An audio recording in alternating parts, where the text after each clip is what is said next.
Que a paz do Senhor Jesus esteja com vocês. Amém? Convido você a fechar os seus olhos, nós vamos orar. Obrigado, Pai eterno, Deus amado. Obrigado porque até aqui o Senhor tem nos ajudado. Obrigado pela sua graça, obrigado pelo seu amor, obrigado pelas suas misericórdias.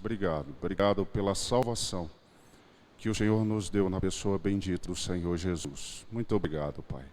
Em nome do Senhor Jesus, consagramos esse tempo, esse momento ao Senhor. Aquietamos o nosso coração diante da Tua presença. Clamamos a Ti que o Senhor leve cativo todo pensamento ao Senhor Jesus nessa hora. Que o Espírito de Deus tenha toda a liberdade para nos ensinar, para nos levar a entender e a compreender a palavra do Senhor, a palavra revelada de Deus ao nosso coração.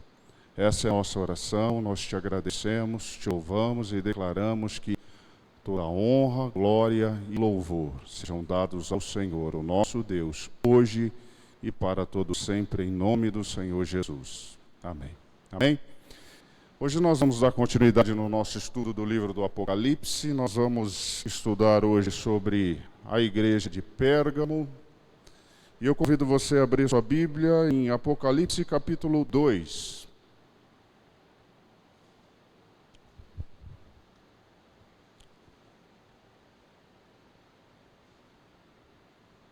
Apocalipse 2, a partir do versículo 12. Quem achou, diga amém. Acharam? Vamos ler. Ao anjo da igreja em Pérgamo escreve: Estas coisas diz aquele que tem a espada afiada de 2 gumes. Conheço o lugar em que habitas, onde está o trono de Satanás, e que conservas o meu nome e não negaste minha fé.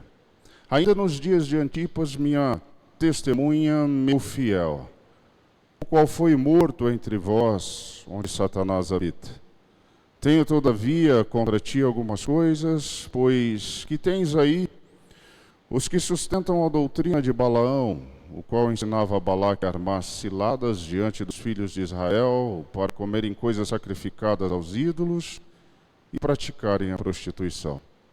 Outros sim, também tu tens os que da mesma forma sustentam a doutrina dos nicolaítas.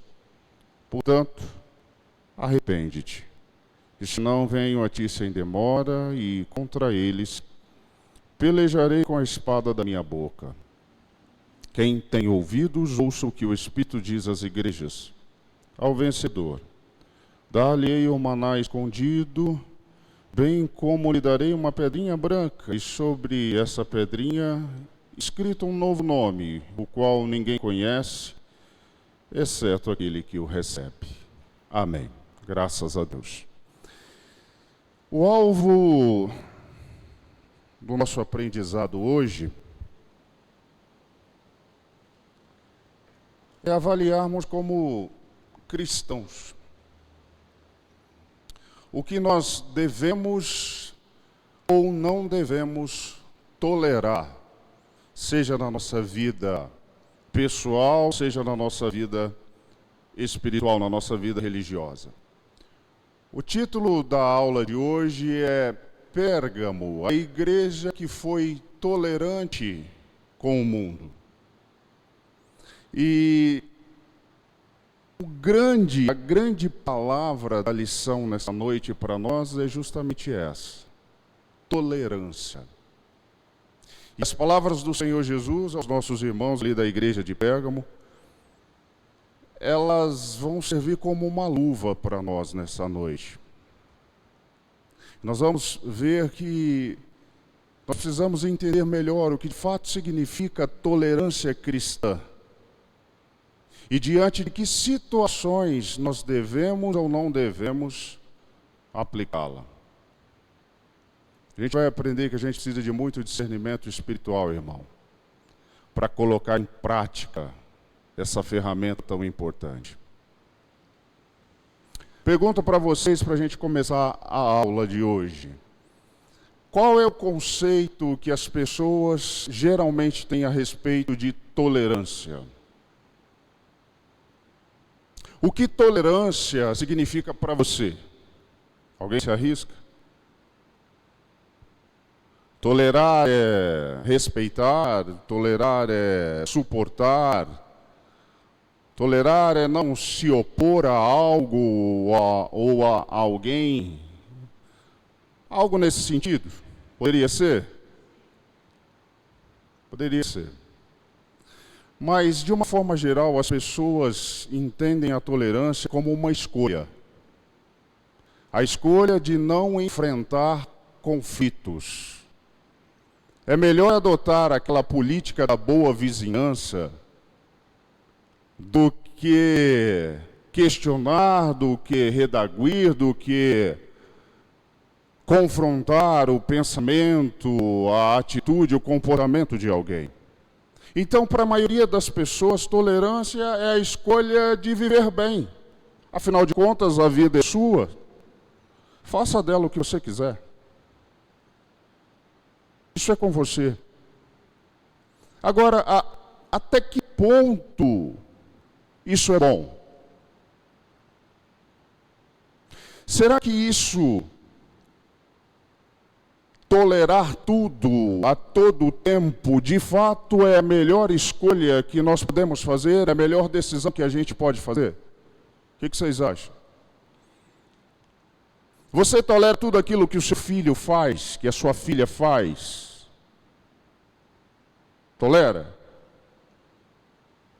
Qual a distância entre tolerar e corromper-se?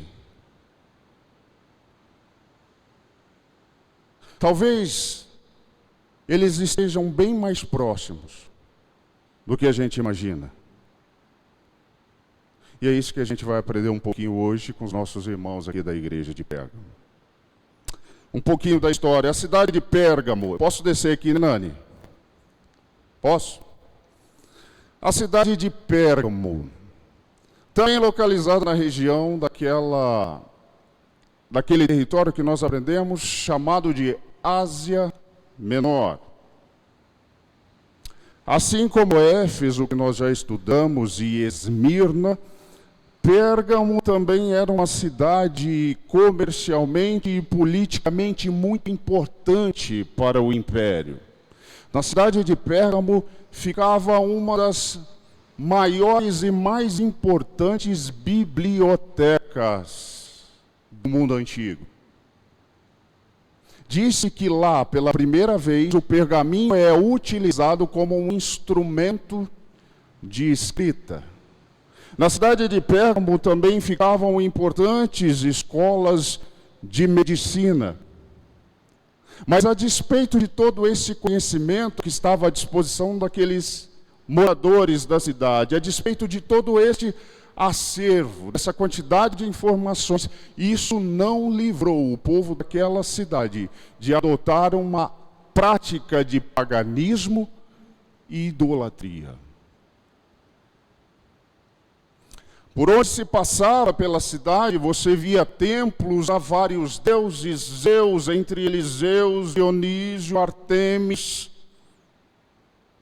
Lembra que eu falei para você que ali tinham importantes escolas de medicina? Havia um templo de adoração a um pseudo-deus chamado Asclépio.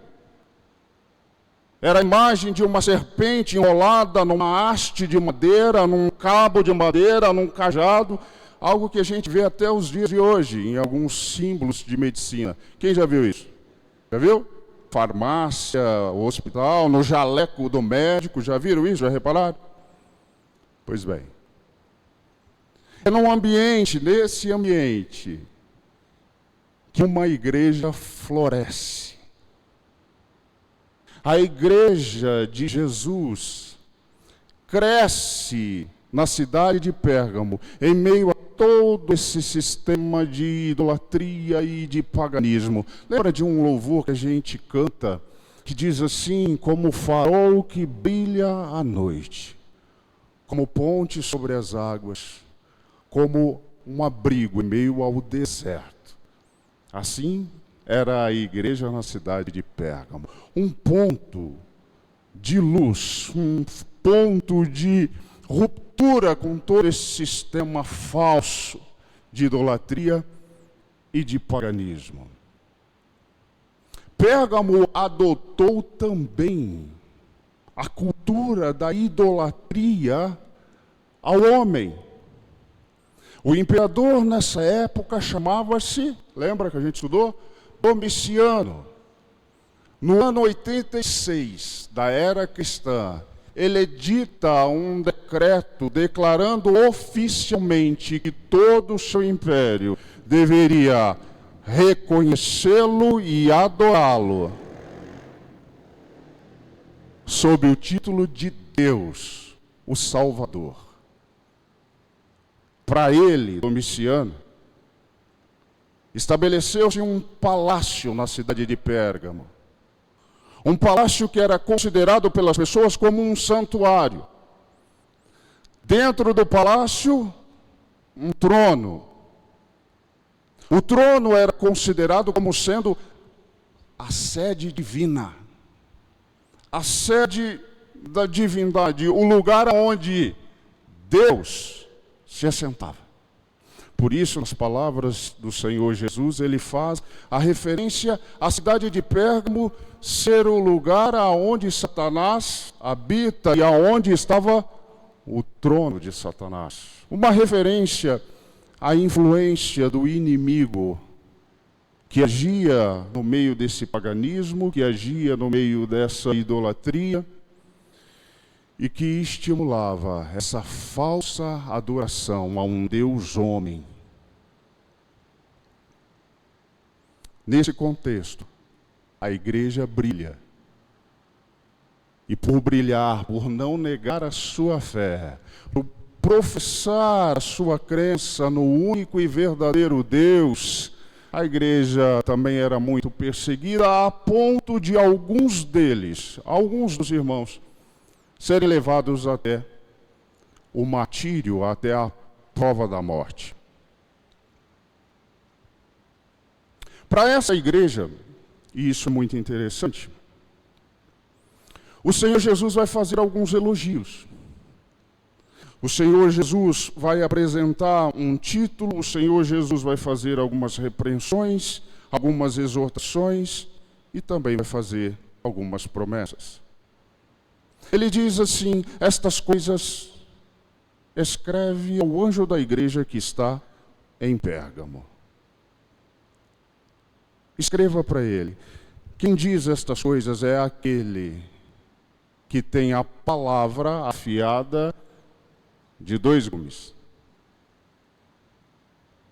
O título através do qual Jesus se apresenta para a igreja é como sendo aquele que carrega consigo a palavra afiada de 2 gumes. Lembra da visão que João tem, que nós estudamos? Esta é uma das credenciais que João vai ver na sua grande revelação. E que agora está sendo apresentada para a igreja de Pérgamo como um sinal de alerta. A revelação é dada para a igreja de Pérgamo como um sinal de alerta. O alerta de que o juízo de Deus viria sobre os hereges que ali estavam. Essa mensagem, ela é pronunciada como uma sentença. Quando o Senhor diz assim, olha, estas coisas diz aquele que tem a espada afiada de 2 gumes, ele não está mandando o recado para os pagãos da cidade. Ele não está falando com o povo que está na prática da idolatria. A mensagem dele, o alvo da mensagem, eram os hereges que estavam dentro da igreja. E suas palavras soam como um alerta. Veja, a viva palavra de Deus que está sendo revelada a vocês também trará juízo à vida daqueles que não a receberem. A palavra que perscruta o nosso ser, que penetra o nosso coração até o ponto, diz a carta aos Hebreus, de fazer divisão entre juntas e medulas. Ela discerne os pensamentos e os propósitos do nosso coração. Ela é apta para revelar aquilo que está no mais íntimo de cada um de nós. A palavra que sai da sua boca, ela vai trazer juízo e julgamento sobre a vida daqueles que não a ouvem. Palavra que é pronunciada, veja, pela boca, pelo verbo vivo que se fez carne e habitou entre nós. Palavra que é emanada dos lábios daquele que só Ele pode convencer e trazer salvação ao homem. Então, essas palavras de Jesus para a igreja de Pérgamo: eu sou aquele que tenho a espada afiada de 2 gumes, vai soar como uma exortação para aqueles irmãos, para que eles se voltassem para a única palavra que deve nortear a vida da igreja. Pergunto a vocês: alguém aqui tem o hábito de comer naquelas praças de alimentação de shopping, em ambientes assim? Levanta a mão, quem tem? Você já reparou que se você parar e ficar prestando atenção, você vai ouvir uma multidão de vozes? Na verdade, nem parecem ser vozes, parece mais um barulho. Porque dificilmente você consegue entender uma vírgula do que está sendo dito ou proferido ali. Você já prestou atenção nisso? Faça esse teste o dia que você for para a praça de alimentação. Fica quietinho. Você vai ouvir um burburinho, um murmúrio. Só que dificilmente você vai discernir o que está sendo dito, o que está sendo falado. Vamos aplicar para nós. Como igreja, quantas vozes estão no nosso meio? Quantas palavras a gente ouve? Quantas palavras a gente discerne? Quantas palavras, de fato, nós compreendemos? E mais do que isso, que palavra nós temos adotado para a nossa vida? Que palavra nós temos abraçado como uma palavra, uma verdade imperecível, que vai pautar a nossa caminhada, a nossa jornada, que vai apontar para nós o caminho pelo qual nós devemos andar. Diz o salmista no Salmo 119 que a palavra do Senhor é como uma lâmpada que ilumina os nossos pés. A lanterna que deveria simbolicamente estar nas nossas mãos, clareando o nosso caminho, mostrando para nós por onde ir, o que evitar, o que fazer, quando fazer, como fazer. É com essa credencial que ele se apresenta para os irmãos de Pérgamo, dizendo para eles: veja, igreja, eu sou aquele que tem a espada afiada de 2 gumes.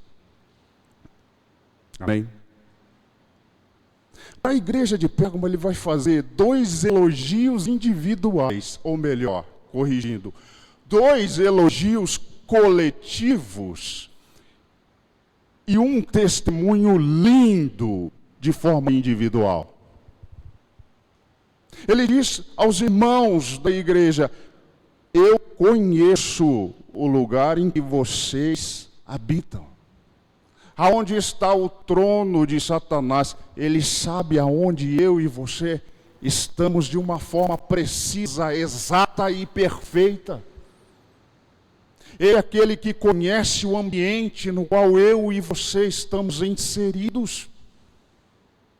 Não existe para ele nada demasiadamente difícil.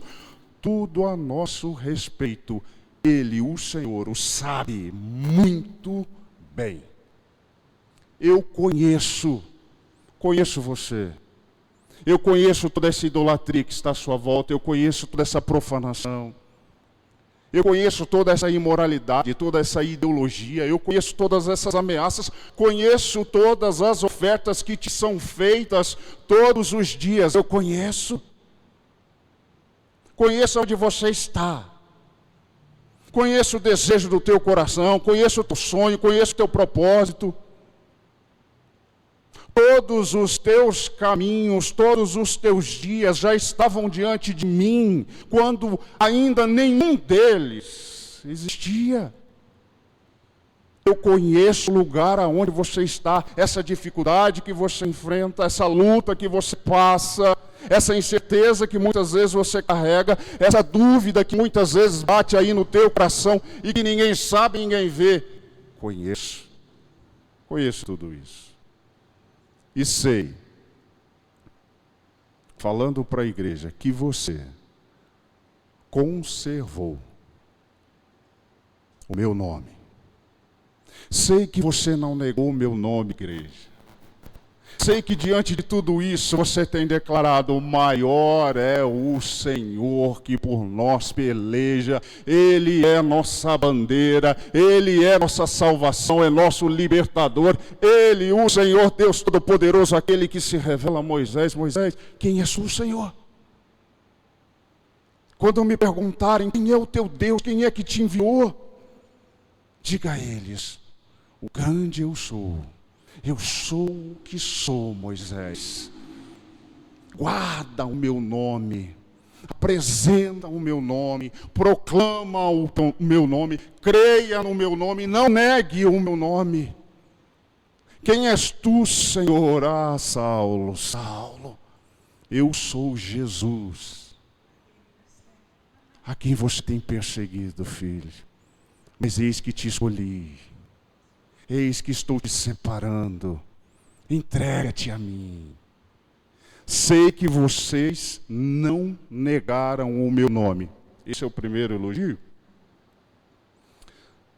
Segundo elogio que ele vai fazer: e não negaste a minha fé. Veja que ele está falando na primeira pessoa. Você não negou a minha fé. Você não negou o sacrifício feito por mim na cruz. Você não negou o sangue precioso que foi derramado. Você não negou o fato de eu ter ressuscitado ao terceiro dia. Você não negou eu ter assunto aos céus. Você não negou a promessa de que eu voltarei para te buscar. Irmão, preste atenção. Nesses elogios, independente do lugar aonde estejamos,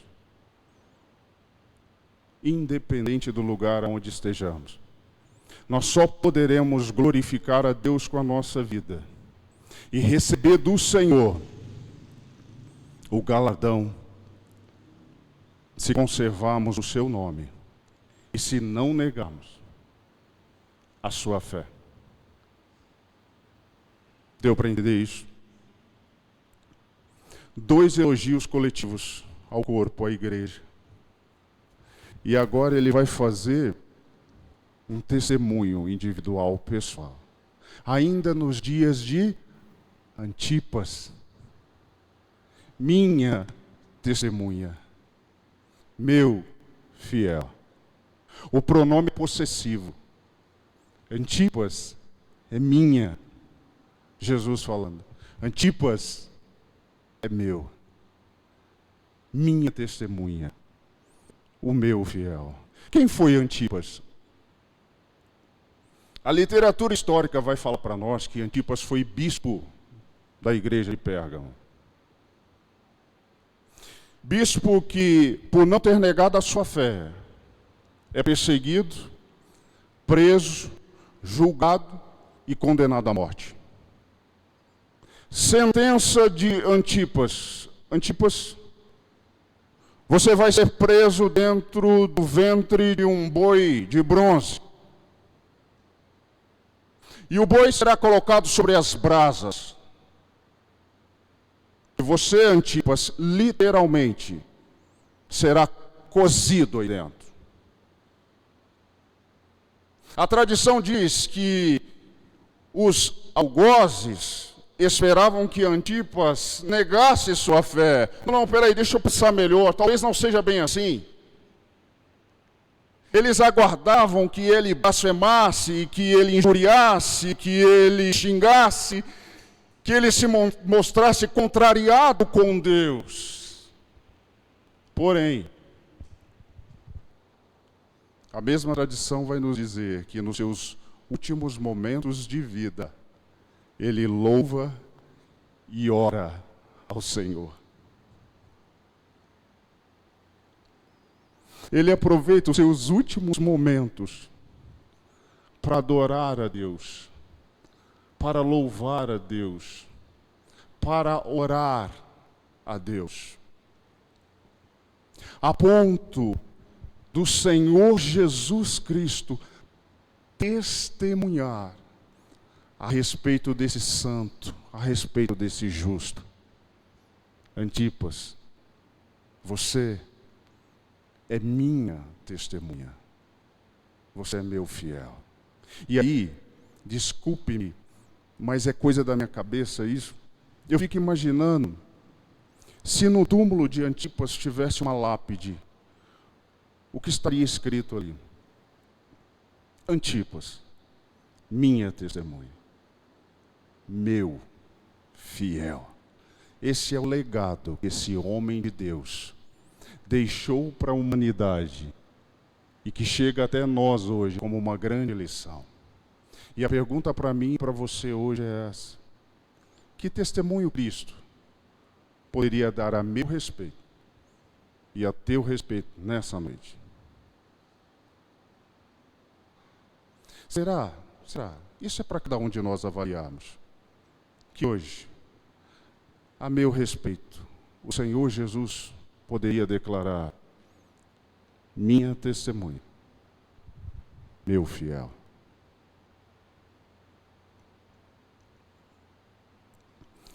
Dois elogios coletivos e um testemunho individual. Agora, veja, a vida não é feita apenas de flores, ou é? Sim ou não? Não. A vida é um mar de rosas.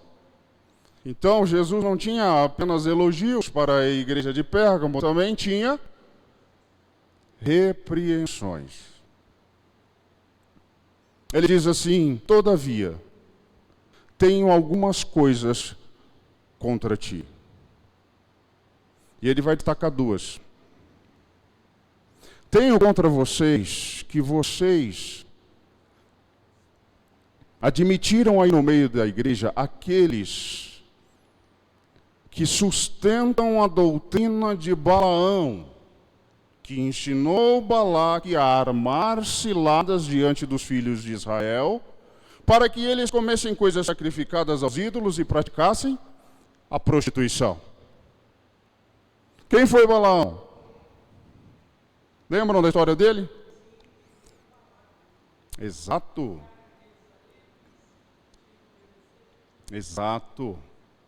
Ponto positivo. O livro de Números vai nos ensinar que Balaão foi um profeta dos seus dias. Quem está comigo, diga amém. Balaão foi um profeta dos seus dias, e muito provavelmente um profeta de renome. Porque nas palavras de Balaque, ele vai dizer assim: eu sei que você, Balaão, quem abençoar será abençoado. Também sei que aqueles a quem você amaldiçoar, eles serão amaldiçoados. Portanto, provavelmente Balaão era um profeta de destaque, de renome entre os seus contemporâneos. Era uma referência para as pessoas daquela região. Contratado por Balaque, o Balaão agora tem uma missão: amaldiçoar o povo de Deus. Mas ele pode? Ele não pode, e ele sabe que não pode. Porque contra Jacó não vale encantamento, nem contra Israel adivinhação. E glórias a Deus por isso. Irmão, se alguém, Ricardo, eu vou colocar seu nome na boca de um sapo, vou fazer um trabalho. Irmão, isso não pega em crente, em cristão que está debaixo da cobertura de Deus. Isso não funciona contra nós. Se nos mantivermos na presença daquele que tudo pode, que é o Senhor Todo-Poderoso. Entenderam? O Balaão sabe que ele não pode amaldiçoar o povo de Deus. Ele sabe que ele não pode passar por cima de Deus para atingir o povo. Mas a história vai dizer que, tomado por ganância diante da oferta que lhe foi feita, ouro, riquezas, ele se corrompe. Eu sei que eu não posso passar por Deus para tocar nesse povo. Eu sei que eu não posso afastar Deus do povo, mas será que eu não posso afastar o povo de Deus? Quem sabe eu consiga afastar Israel da presença do Senhor? E ele vai dizer para o Balaque, Balaque, pega as filhas dos moabitas e coloca elas diante dos filhos de Israel se sensualizando.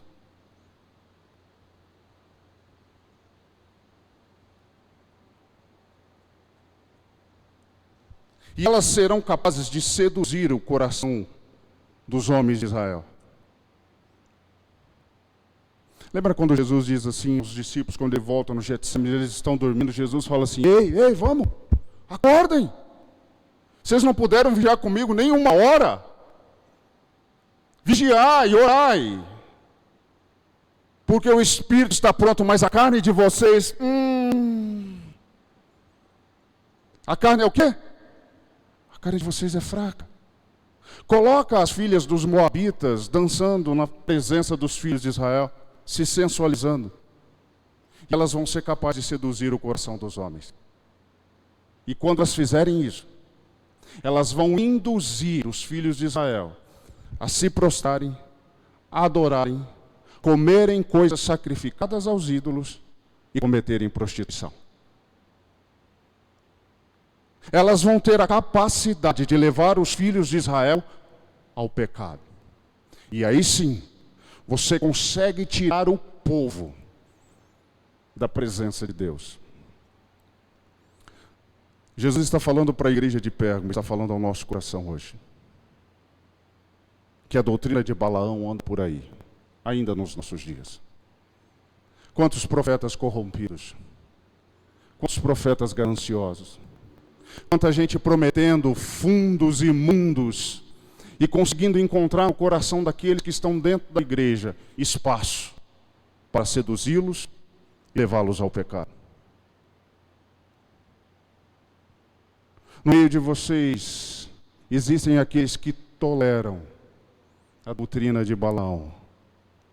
E também no meio de vocês estão aqueles que toleram a doutrina dos nicolaítas.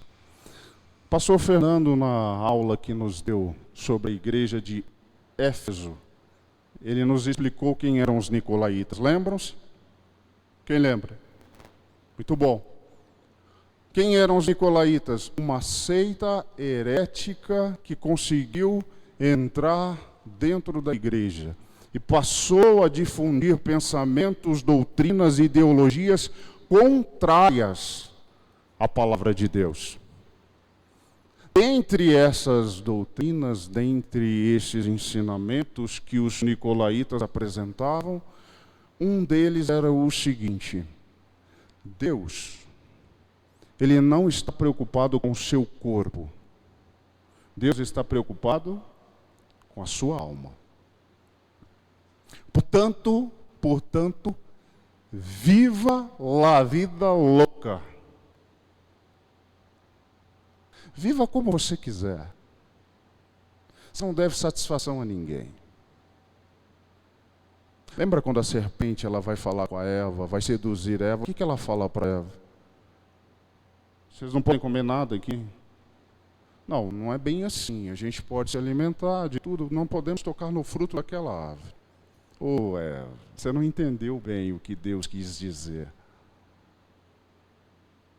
Não é bem assim. Não é isso que Deus quis passar para você. É que Deus sabe que se você comer do fruto, você vai se tornar conhecedora do bem e do mal como Ele.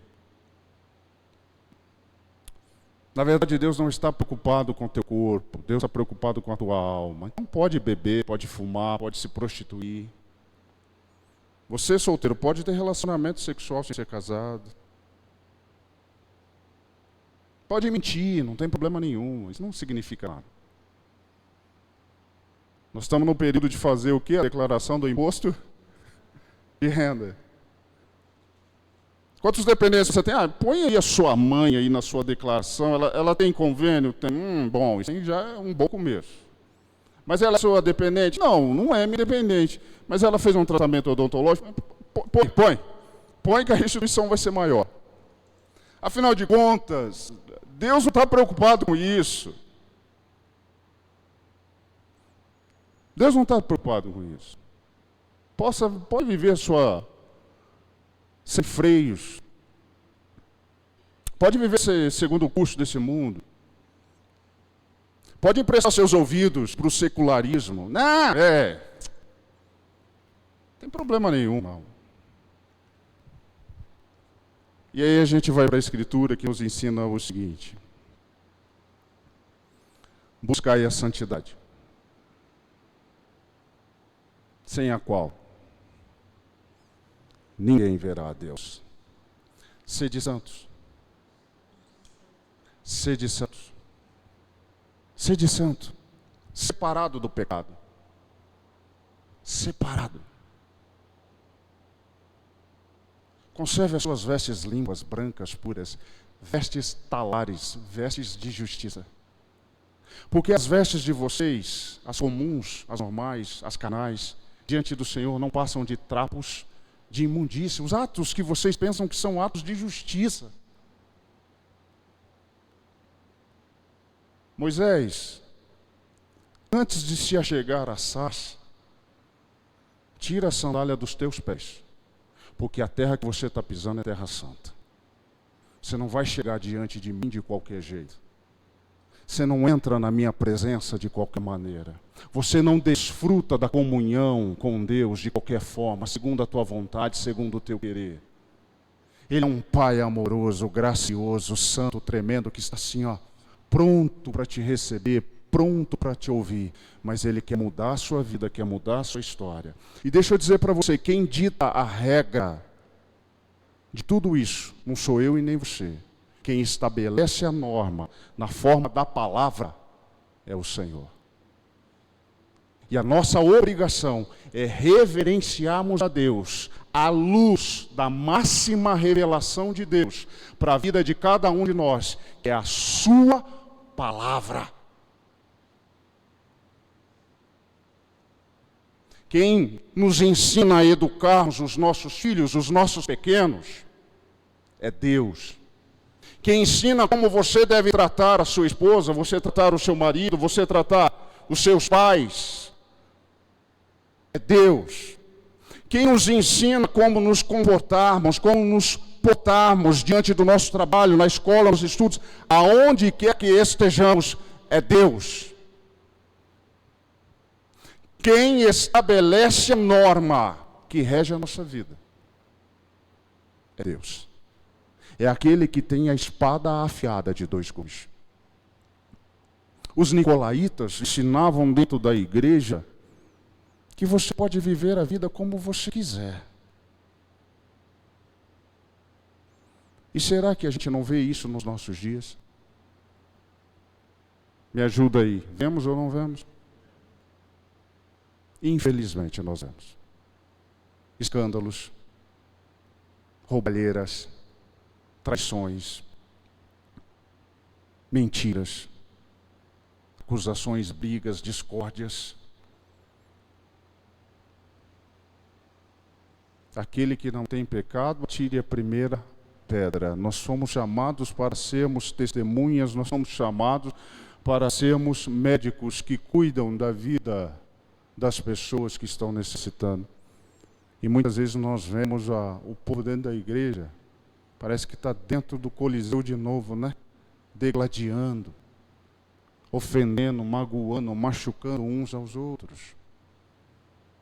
Porque, afinal de contas, poxa, teu corpo não importa, o que importa é a tua alma. Irmãos, a igreja de Pérgamo tornou-se tolerante. Lembra que a palavra-chave para nós hoje da lição é, diga comigo, tolerância. O que devemos ou não tolerar na nossa vida. A certa altura da sua existência, parte da igreja de Pérgamo,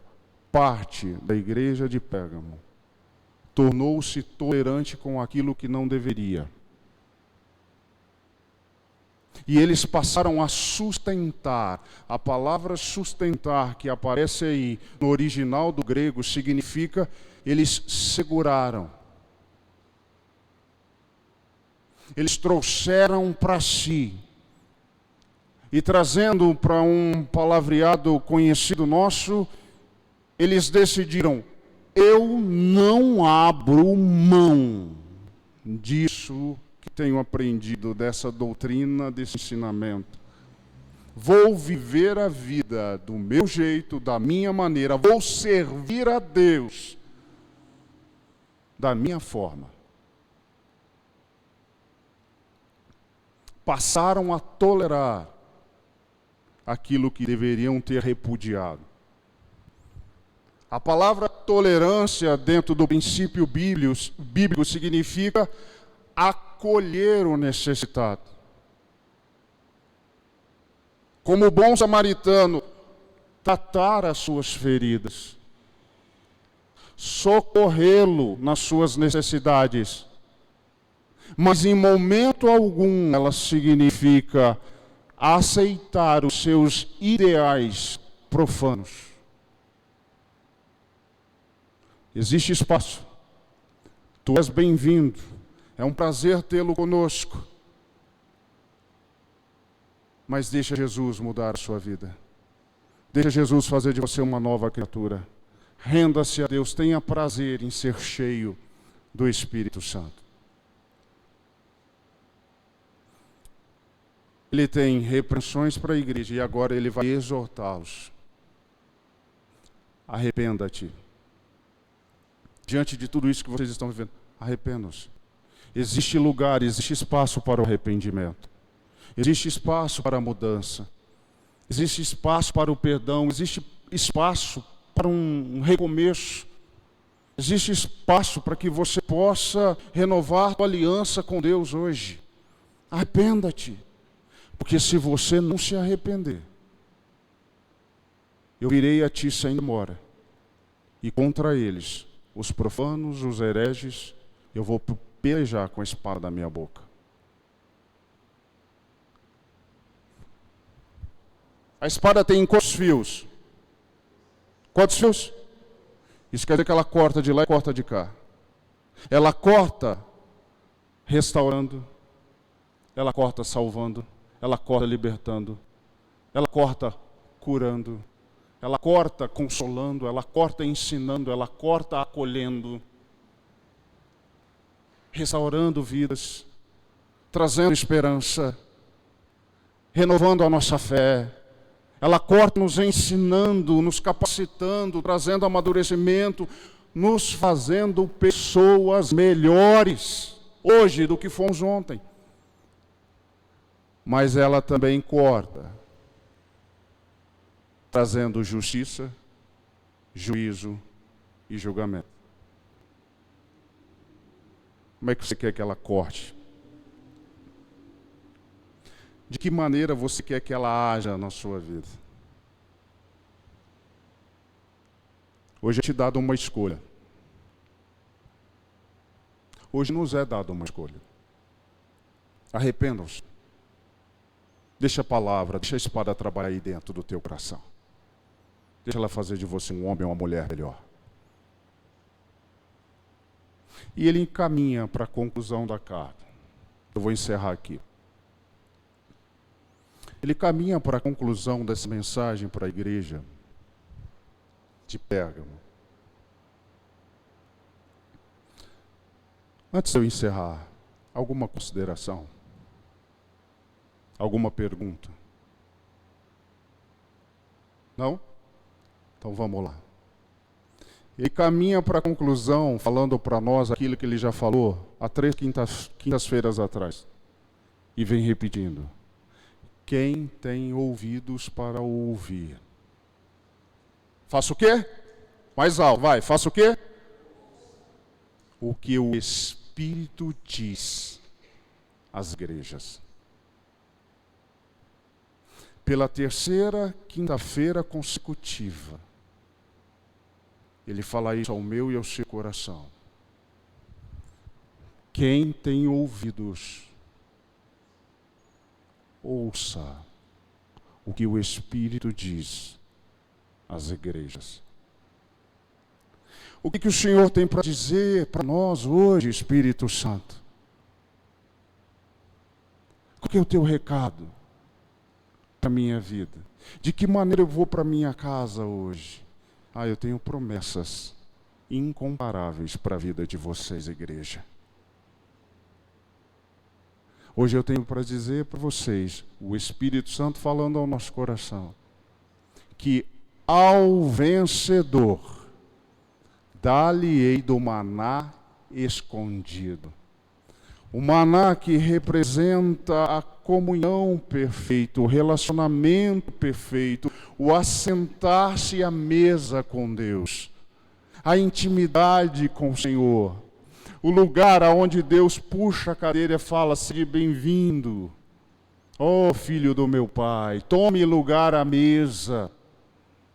É o lugar para onde a gente corre, para ouvir Deus, para chorar diante de Deus, para sentir a presença de Deus, para louvar, glorificar, exaltar a Deus, saciarmos-nos com aquilo que Deus tem para a nossa vida.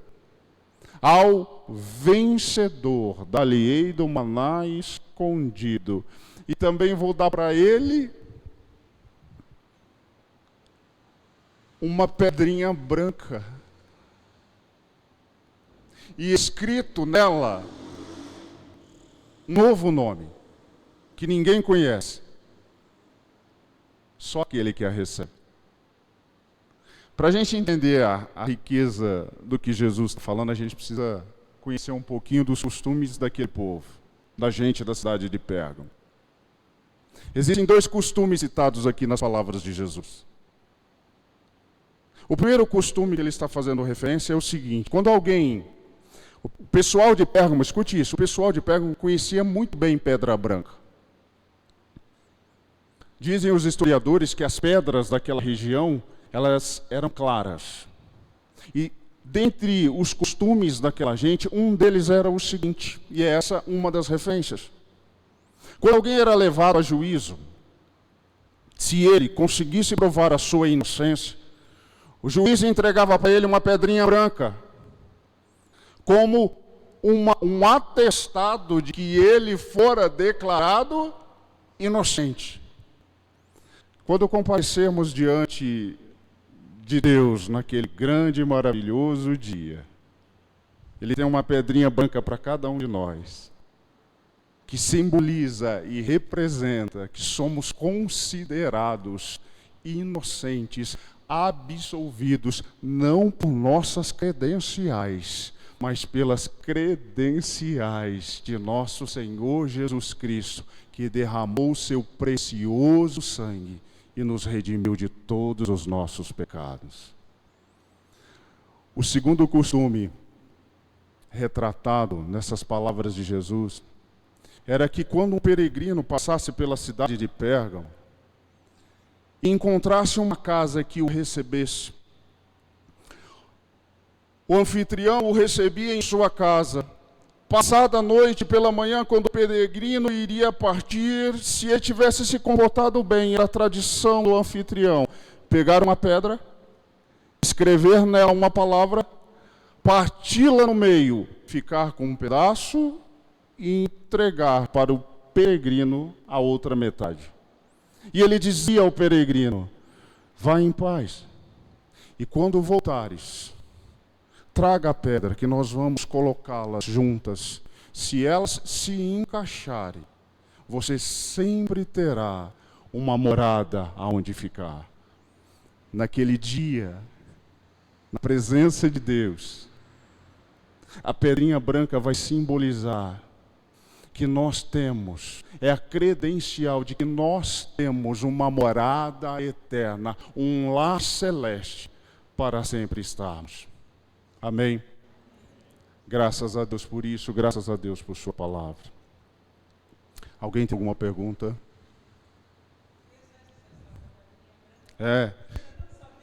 Você vê que são usos e costumes da época que a palavra utiliza para trazer um ensinamento para cada um de nós, assim como Jesus ensinava através de parábolas. Olha, o semeador saiu a semear, tinha um pastor que tinha 100 ovelhas. Então ele vai usar dos simbolismos da época, das localidades, para trazer uma grande lição para a nossa vida. E graças a Deus, porque o Espírito ainda tem falado nos nossos dias. E graças a Deus, porque nós temos voltado os nossos ouvidos para sermos sensíveis à sua voz. Amém? Fica de pé, nós vamos orar. Pode falar, Nádio.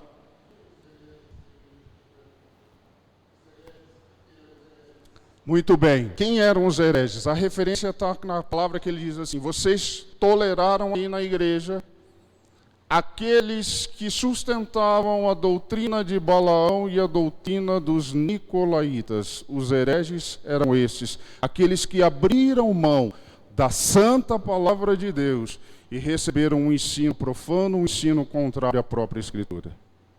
Amém? Vamos lá. Pode falar.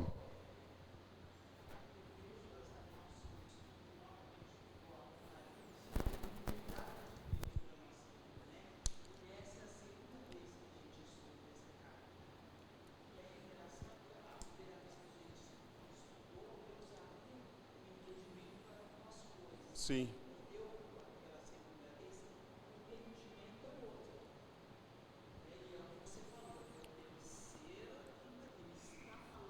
Graças a Deus, Monique.